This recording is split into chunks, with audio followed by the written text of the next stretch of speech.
Czasami testuję mieszkańców Tychów i muszę wam padać, że wypadacie na 5 z plusy.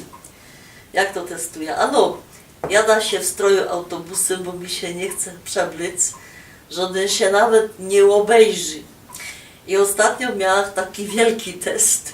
Mianowicie wymyśliłam się, że przynajmniej na premiera tego naszego nocnego zwiedzania w jednym miejscu będzie mietła. No mówicie, chyba ma to taką też trochę czarownica. A że taką mietłą to ja nie zamiotą, między Bogiem a prawdą wcale nie zamiotą.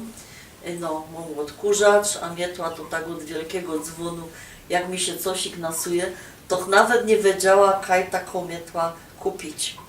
No i poszła do marketu, godo ze sobą 2 chłopów, jeden jest obrędowany, no to się myśla, co by da szukać, go spytał, nie? I godą, że ja by sobie chciała kupić taką mietła, taką dla czarownicy. I ten drugi się ożywił i godo, ja pani pokażę. A czemu pani lata na miotle? Teraz już czarownice latają na odkurzaczu. Godą, kurde, no dobre, nie?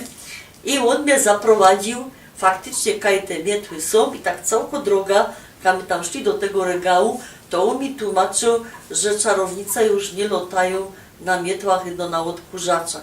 Ja tak się chciała podziwać, czy ma obrączka, bo go chciała ukąsić i się spytać, czy to jego baba tak na tym odkurzaczu loto, ale w trakcie drogi nie chciała go pasztować, co by mnie po tym nie ostawił i by tej mietły nie kupiła. A on był ciekaw, czy ja tak go zaczepiła, nie?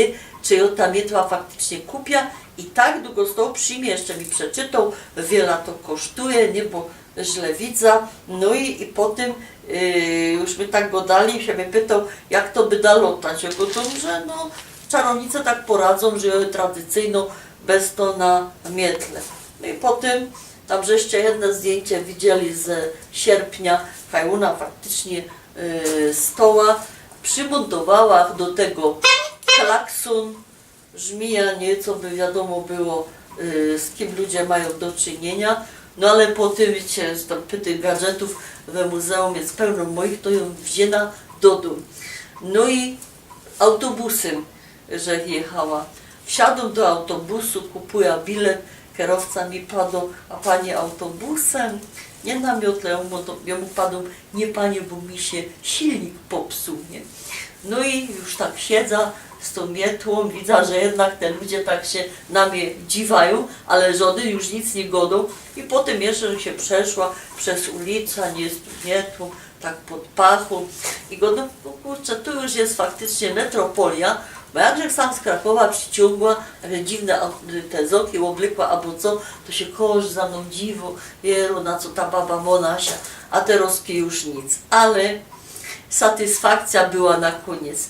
Trafiła dziołcha, koleżanka z mojej dawnej roboty, pozdrawiam cię Hulka, i Hulka jak mnie uwidziała z tą mietłą, to ona aż się kucła i się tak zaczęła śmiać i go dowiesz, ja to wiem, że ty się dziwno, ale żeby z taką mietłą wędrować przez miasto, to cię już dawno, że nie widziała, a ja go dumną, bo musiałam iść piękny, bo mi się popsuła. No i tak się zakodowała w oczach Tyszan, że mu popsuto mietła, bez dojeżdża autobusem.